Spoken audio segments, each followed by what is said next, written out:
Américas no ar. Oferecimento Uninter. A melhor faculdade para brasileiros nos Estados Unidos. Acesse uninteraméricas.com e inscreva-se já.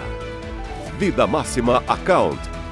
Orientação especializada e suporte para sua legalização nos Estados Unidos. Seu futuro é agora. Use o código VIDARECORD e ganhe uma consultoria grátis. Diversas cerimônias de cidadania são canceladas na Flórida sem data para retornar e medida assusta brasileiros. O governo Trump anuncia novas regras para o envio de dinheiro ao exterior. Empresário brasileiro tenta, com o apoio dos Estados Unidos, convencer líder venezuelano a renunciar ao cargo. Tem um recall de queijo ralado vendido nos Estados Unidos por risco de fragmentos de metal. E pela primeira vez, um jogo da Liga de Futebol Americano Universitário vai ser disputado no Brasil.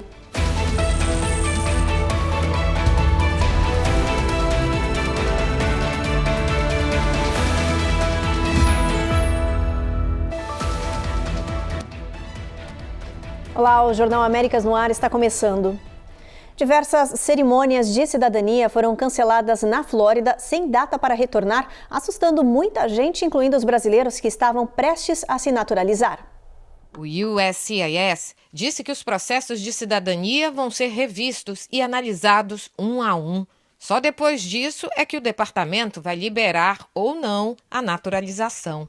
Os processos foram paralisados em todo o estado da Flórida em resposta à ordem do governo federal, que suspendeu as cidadanias de imigrantes de países considerados de alto risco e colocou em compasso de espera solicitações de green card, de vistos de trabalho. Apesar da ordem se dirigir especificamente a 19 países da Ásia, África e Caribe, o Departamento de Imigração está ampliando as revisões de todos os pedidos de visto e residência permanente.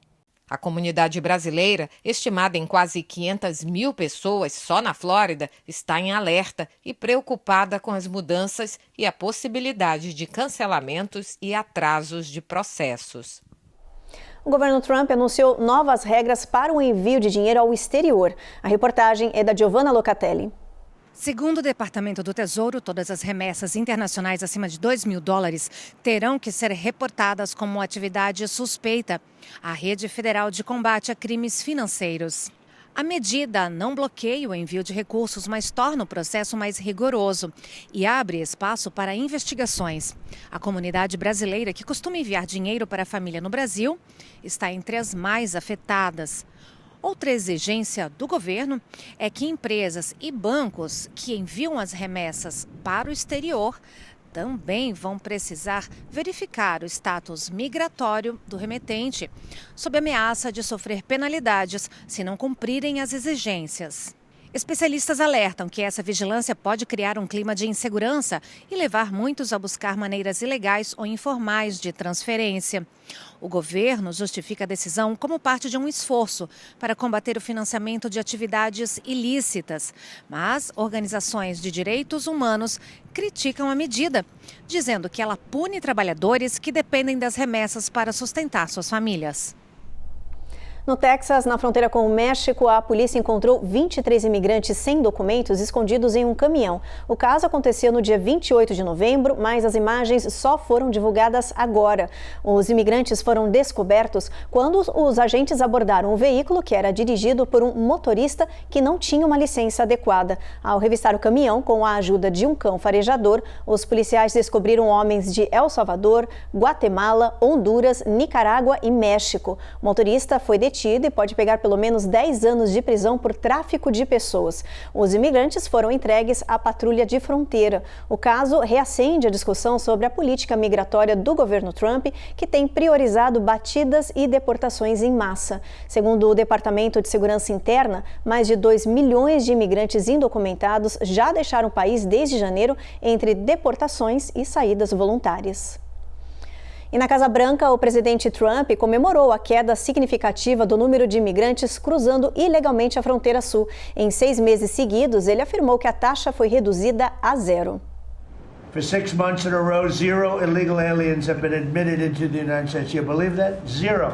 O presidente Trump disse que nos últimos 6 meses, nenhum imigrante sem documentos entrou nos Estados Unidos e afirmou que os números, confirmados por órgãos independentes, mostravam o sucesso da política de segurança de fronteira.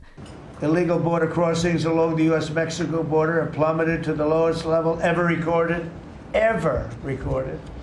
O presidente lembrou que em anos anteriores, milhões de pessoas cruzavam a região anualmente. Mas agora o governo conseguiu reduzir a 0 esses registros por 6 meses consecutivos. Ele disse que essa era a prova de que sua administração estava controlando a imigração irregular. Trump classificou o resultado como incrível. Our net numbers are unbelievable. But we had 0 people in the last 6 months. No próximo bloco, empresário brasileiro tenta, com apoio dos Estados Unidos, convencer líder venezuelano a renunciar ao poder. E ainda, Casa Branca orienta cidadãos americanos a deixarem o país latino em meio ao risco de operação terrestre.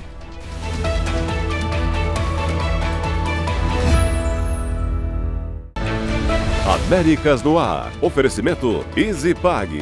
Compra inteligente para imigrantes. iPhone desbloqueado, parcelado, só com passaporte. Landfi. Envie dinheiro rápido e fácil para o Brasil.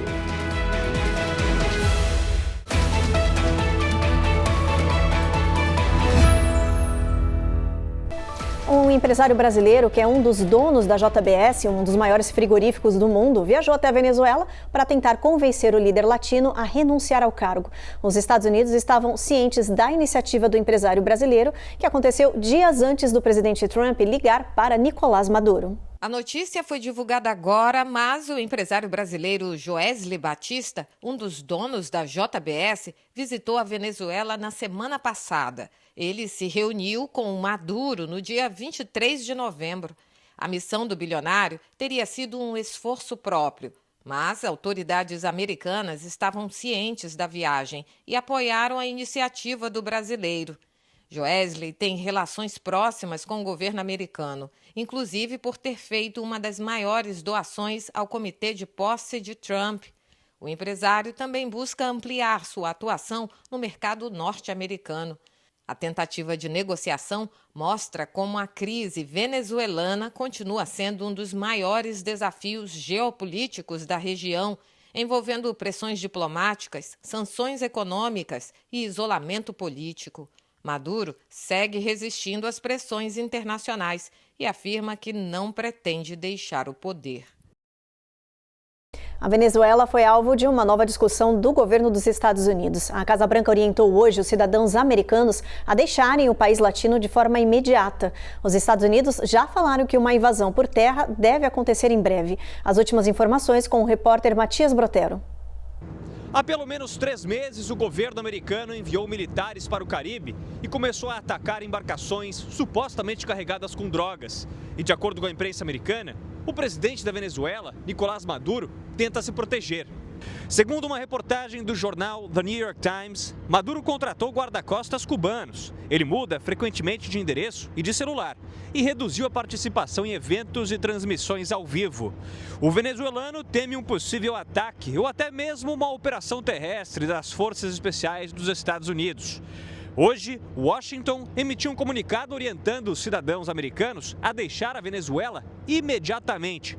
Segundo o Departamento de Estado, não é indicado ficar no país sul-americano por causa do alto risco de prisão ilegal, tortura e terrorismo. Sem citar a Venezuela, Trump confirmou nesta semana que uma operação terrestre na região do Caribe vai acontecer em breve. De Washington, D.C., Matias Brotero para o Américas no Ar. O presidente Donald Trump decidiu renomear o Instituto da Paz, que fica nos Estados Unidos, em Washington, D.C., em homenagem a si mesmo, e acabou provocando polêmica. Uma placa com o nome de Donald J. Trump foi colocada na fachada do prédio. O Instituto da Paz é uma organização independente, criada pelo Congresso americano para promover soluções pacíficas em conflitos internacionais. Críticos afirmam que a decisão politiza uma instituição que deveria permanecer apartidária. Já apoiadores dizem que Trump busca reforçar a sua imagem como um grande negociador. O Departamento de Estado declarou que a mudança simboliza o papel do presidente na mediação de acordos atuais e futuros. A mudança do nome da instituição de paz com sede na capital aconteceu no mesmo dia que foi feita a cerimônia de paz entre Ruanda e a República Democrática do Congo. Os dois líderes assinaram o tratado com a presença do presidente Donald Trump em Washington, D.C. O processo de cessar-fogo aconteceu depois da intermediação direta dos Estados Unidos com outros países, que encerrou mais de 30 anos de conflito. No Oriente Médio, depois de quase 2 meses da assinatura do acordo de cessar-fogo, o Hamas devolveu os restos mortais de mais um refém morto em Gaza. Os detalhes com Vitor Larregina. Israel identificou o corpo do penúltimo refém que ainda não havia sido devolvido pelo grupo terrorista Hamas. Era de um agricultor tailandês que trabalhava em fazendas próximas à fronteira com a faixa de Gaza. Sutisak Rintalak tinha 43 anos quando foi morto e teve o corpo levado pelos terroristas do Hamas em 7 de outubro de 2023. O presidente de Israel, Isaac Herzog, enviou condolências à família e ao governo tailandês, que agradeceu os esforços do exército israelense. Depois de quase 2 meses da assinatura do cessar-fogo, resta apenas a devolução do corpo de um refém. O sargento israelense Rangvili, morto em combate no dia dos ataques. Na faixa de Gaza, o líder de uma milícia que faz oposição ao grupo terrorista Hamas foi morto nesta quinta-feira. Yasser Abu Shabab comandava o grupo Forças Populares, que chegou a receber armas de Israel para tentar enfraquecer o Hamas na região. Segundo a imprensa local, Abu Shabab foi morto a tiros em circunstâncias que ainda não foram esclarecidas. De Tel Aviv, Vitor Larregina para o Américas no Ar. A seguir, Comitê de Imunização avalia revisar a orientação de vacina de hepatite B para recém-nascidos. Tem também alerta das autoridades. Pacotes variados de queijo ralado estão sendo recolhidos dos mercados por risco de fragmentos de metal.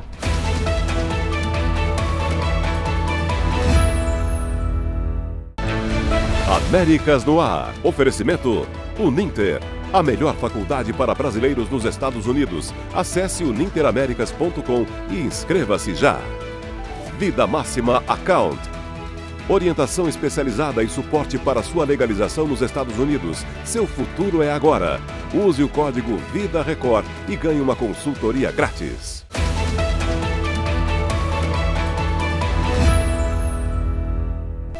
Já voltamos e com uma polêmica. O governo avalia revisar a orientação da vacina de hepatite B para recém-nascidos. Se aprovada, essa medida pode mudar uma recomendação médica que existe há mais de 30 anos. A Academia Americana de Pediatria criticou essa iniciativa e alertou para os riscos.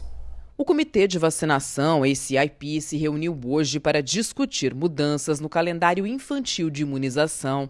Mas a decisão sobre o possível futuro da vacina de hepatite B foi adiada.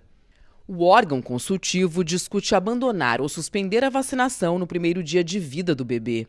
A ideia vem gerando polêmica e dividindo opiniões. A recomendação da dose de nascimento contra a hepatite B foi introduzida em 1991 e é apontada como responsável pela redução de 99% das infecções em crianças.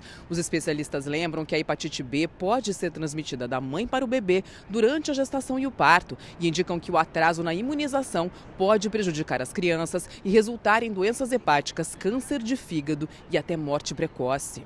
As decisões do painel não são legalmente vinculativas, o que significa que vai caber aos estados a decisão final. Mas essas recomendações podem afetar a cobertura dos planos de saúde e programas governamentais. A Academia Americana de Pediatria anunciou que vai manter a recomendação da vacinação de hepatite B no nascimento, alegando que a medida salva vidas.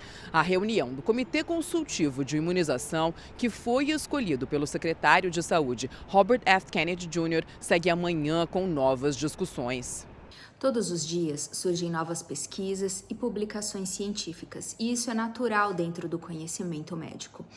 O que preocupa os pediatras nesse momento é que o debate nos Estados Unidos está ocorrendo dentro de um ambiente político bastante sensível, no qual algumas decisões podem acabar se afastando da base estritamente científica que sempre orientou as políticas de vacinação. A vacina contra a hepatite B, ao nascer, é uma medida de proteção populacional muito importante. Ainda temos gestantes que fazem um pré-natal incompleto ou que desconhecem a sua condição sorológica. E a transmissão perinatal, ela continua sendo responsável pela maior parte dos casos de hepatite crônica na infância. A aplicação nas primeiras horas de vida funciona como uma camada adicional de segurança, reduzindo o risco de infecção nesse momento de grande vulnerabilidade. Novos dados do governo mostram que caiu o índice de bebês que morrem ainda no útero das mães, mas especialistas estão alertando que o progresso ainda é lento. Segundo o CDC, Centro de Controle e Prevenção de Doenças, a taxa de natimortos nos Estados Unidos caiu 2% em 2024. Mesmo assim, foram registradas quase 20 mil mortes fetais no país. As reduções mais significativas foram observadas em estados como Colorado, Utah e Mississippi. Ao longo dos últimos anos, os números vêm mostrando uma tendência de queda, mas depois da pandemia, os especialistas notaram que os índices passaram a oscilar. Mesmo com a melhora de agora, os dados revelam que as taxas de natimortos continuam mais altas entre mães negras, nativas do Havaí ou de outras ilhas do Pacífico. Quantas vezes você escova os dentes por dia? Olha, sabia que a boca é uma parte significativa da saúde geral e que muitas pessoas não levam isso a sério? Os médicos alertam que esse descuido com a higiene bucal pode comprometer muito mais do que o sorriso. Ter uma boa saúde bucal é mais importante do que você imagina. The mouth is the gateway to both the respiratory system. A odontopediatria Elise Sarvas explica que a boca é a porta de entrada, tanto para o sistema respiratório quanto para o sistema digestivo, o que significa que uma inflamação bucal pode ir além dos dentes e se espalhar pelo resto do corpo. E pode provocar problemas como infecção cardíaca, doenças cardiovasculares, complicações na gravidez, no parto, pneumonia. A médica lembra ainda que a melhor forma de manter a saúde bucal é escovar os dentes pelo menos 2 vezes ao dia, usar fio dental diário e um creme dental com flúor. Se você não usa fio dental, está deixando de limpar quase 40% da superfície dos dentes. Então, é como se a escovação não fosse suficiente, afirma Elise Sarvas. Por último, a odontopediatra orienta a visitar o consultório do dentista pelo menos 2 vezes por ano para manter a limpeza e evitar problemas sérios. Tem alerta das autoridades para queijo ralado. 260 mil embalagens estão sendo recolhidas em todo o país e em Porto Rico também por fragmentos de metal. Os pacotes em risco foram produzidos pela Great Lakes Cheese e incluem diferentes tipos de queijo que estão em embalagens de 8 a 32 onças, com validade até março do ano que vem. Eles foram vendidos em grandes redes de supermercado como a Walmart e o Publix, por exemplo, e estão sendo retirados das prateleiras. Segundo a FDA, a agência que regulamenta alimentos e medicamentos do país, há riscos de ferimentos baixos, mas ainda assim, eles podem causar cortes na boca e garganta. A orientação das autoridades é verificar os lotes e as datas de validade e descartar o produto. Mais informações estão disponíveis no site da FDA. No próximo bloco, mais da metade da população enfrenta temperaturas abaixo de 0 e especialistas ensinam como se proteger. E mais, pela primeira vez, um jogo da Liga de Futebol Americano Universitário vai ser disputado no Brasil.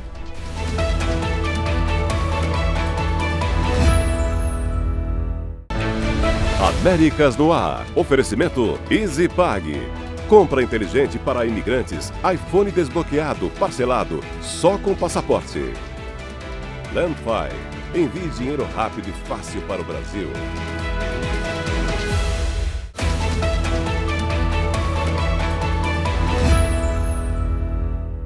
A A última superlua do ano vai acontecer hoje, quinta-feira. Quem olhar para o céu vai poder ver o satélite natural do nosso planeta muito maior, mais cheio e mais brilhante. Segundo os especialistas, o ponto máximo dessa superlua foi às 6 da tarde, horário leste dos Estados Unidos. Mas esse fenômeno que acontece quando a Lua está mais próxima da Terra vai ficar visível até amanhã à noite, sexta-feira. Este é o terceiro evento consecutivo este ano e o último de 2025. A superlua de dezembro, conhecida como Cold Moon ou Lua Fria, e ela é chamada assim por estar próxima ao solstício de inverno.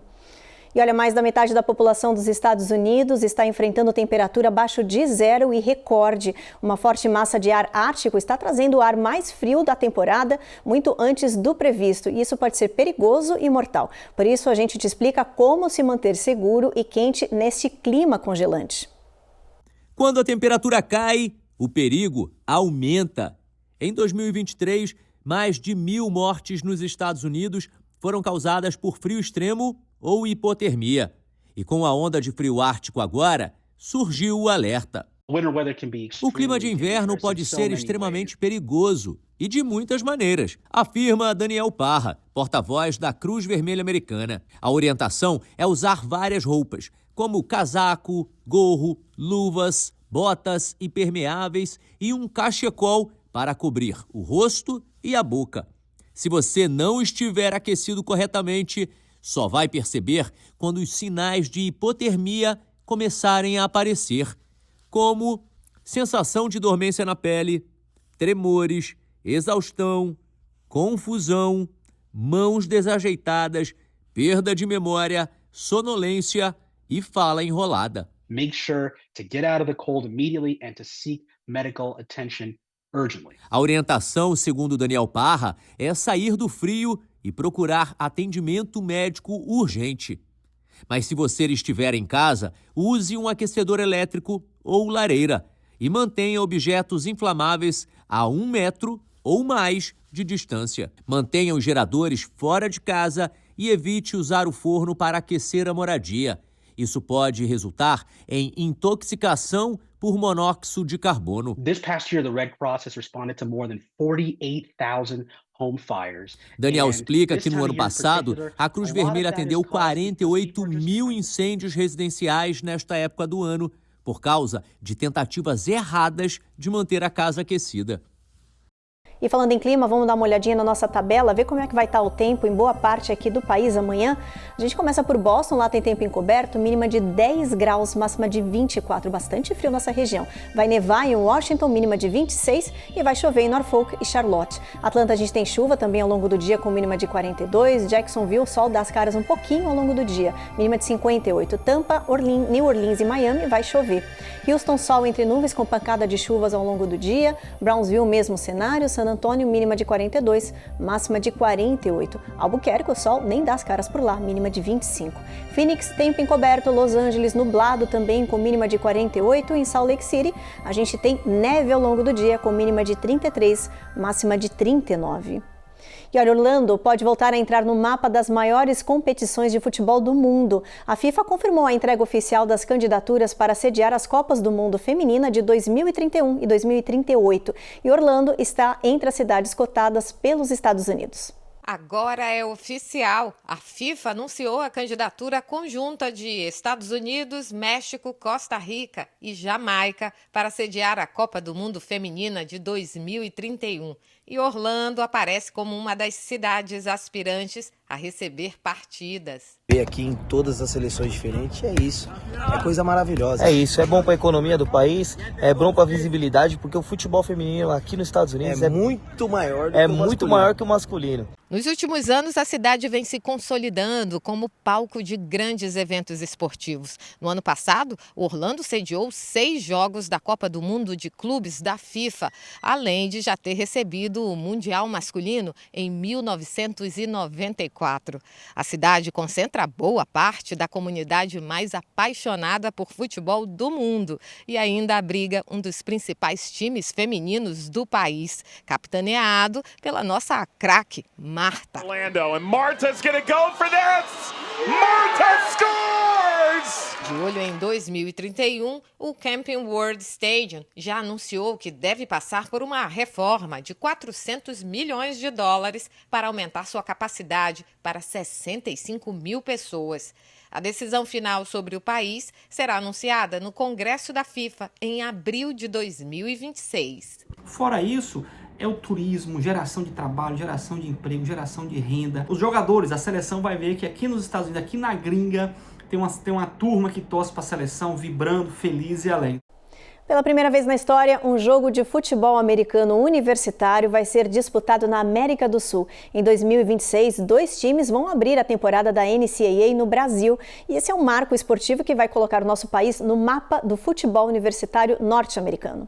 Em 29 de agosto de 2026, o estádio Newton Santos, no Rio de Janeiro, vai receber um evento histórico, o primeiro jogo de futebol americano universitário realizado na América do Sul. NC State Wolfpack e Virginia Cavaliers, rivais da Liga Esportiva Universitária, vão se enfrentar na partida que marca a abertura oficial da temporada.